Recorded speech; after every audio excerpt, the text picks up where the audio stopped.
I'm Scott Smith. And I'm Nicole Crippino. On Park Update this week, 2 major highway projects are moving forward. Nominations are sought for the St. Louis Park Human Rights Award. And some Park High seniors are getting some much-deserved attention. These top stories and more just ahead on The Update.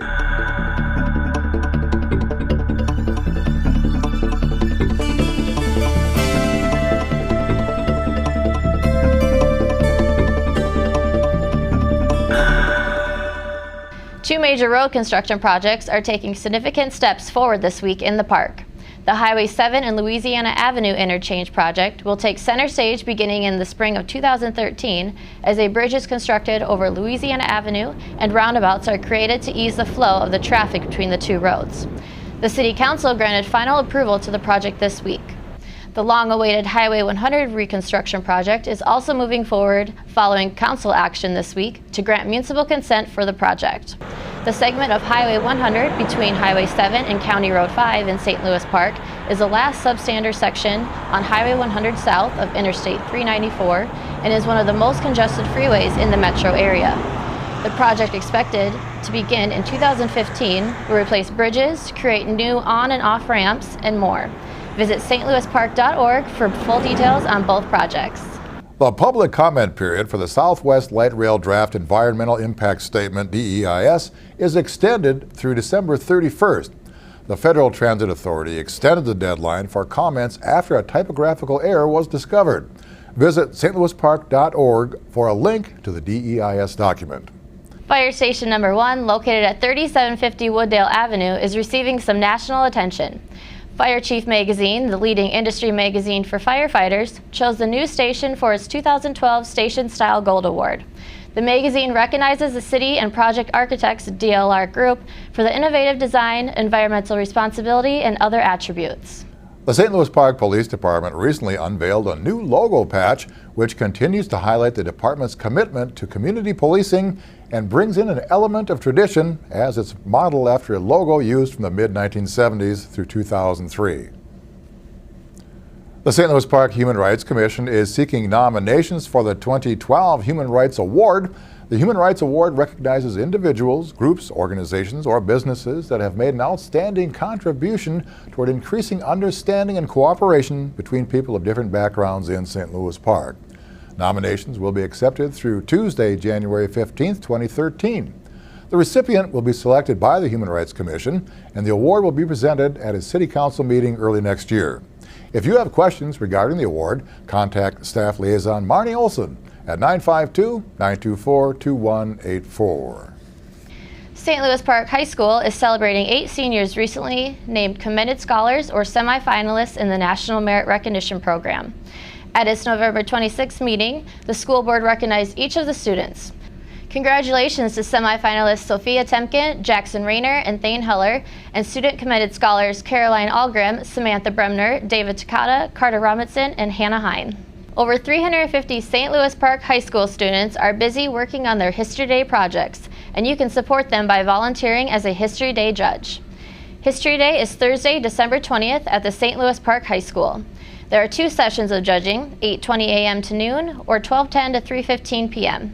To volunteer or receive more information, contact Sarah Creswick in the school volunteer office at 952-928-6025 or creswick.sarah@slpschools.org. Westwood Hills Nature Center's new water garden will be getting some extra attention next summer. The project was selected to be included on the 2013 Minnesota Water Garden Society's annual pond tour. This tour will be held on July 26th through the 27th next year, attracting hundreds of pond enthusiasts from all over the Twin Cities. More information will be provided as it becomes available. Up next, Nicole has stories and events for the young and the young at heart on what we call Generations.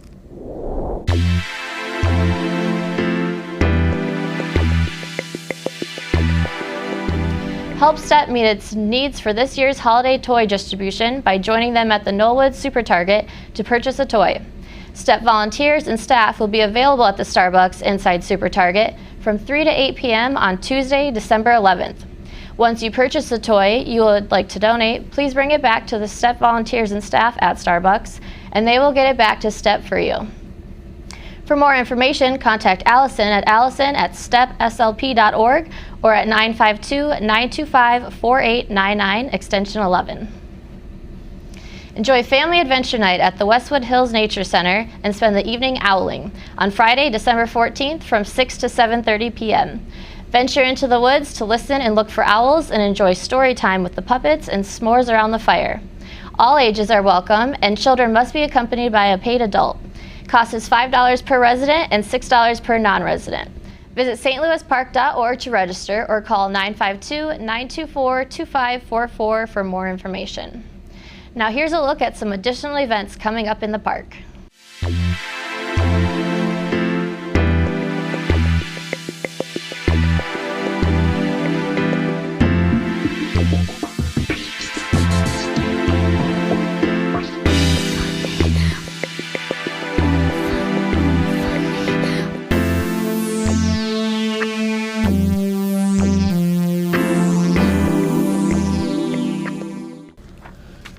In City Council news, the 2013 budget is one step closer to approval.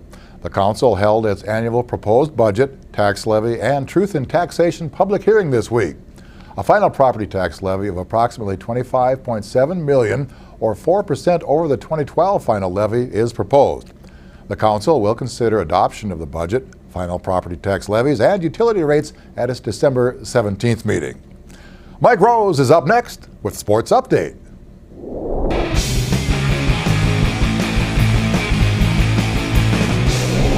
The beginning of boys basketball and hockey has the winter sports season quickly ramping up. For the latest local scores, check out our new scores ticker at the bottom of the screen. Also, be sure to go to parktv.org and click on local sports and events for a schedule of games Park TV will be covering. On Tuesday, Park TV was at the Park boys basketball home opener. Let's go to the highlights. Number 1 Apple Valley came to town, along with star prospect Tyus Jones, the number 1 player nationally in the class of 2014. From the start, Park's Kashif Hayes took it right to Tyus and crew, scoring 34 points on the night, one more than the star prospect. But a balanced Apple Valley attack overwhelmed the Orioles, building up a 16-point lead by halftime. Park had a strong second half with 51 points, but they couldn't cut into Apple Valley's lead, and the Orioles would fall 98-82. Up next for Park is a home game on Friday, December 7th against East Ridge.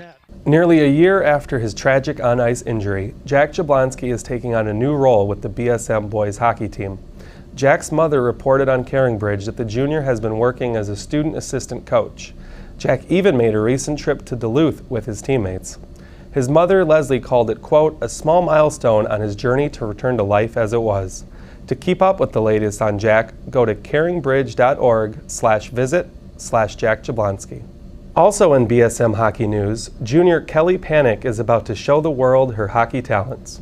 Panic was selected to represent the United States at the 2013 International Ice Hockey Federation Under-18 Women's World Championship in Finland. Panic, who was an all-conference and all-state player for the Red Knights last year, was one of 8 Minnesotans selected for the national team. The World Championship will take place December 29th through January 5th. Finally in sports, the Rec Center has a brand new skate shop, complete with skate rentals and skate sharpening. Rentals, including figure and hockey skates, are just $3, while sharpening is $4. Also, be sure to check out open skating at the Rec Center. Admission is just $3.50 for kids and seniors and $4 for adults. The rink is open Mondays, Wednesdays, and Fridays from noon to 1:30, Friday evenings from 7:30 to 9, and Sundays from 12:45 to 2:15. I'm Mike Rose, and that's your sports update in the park. Well, that's it for this week's Park Update. Thank you for watching. Now be sure to take some time and get out and experience life in the park.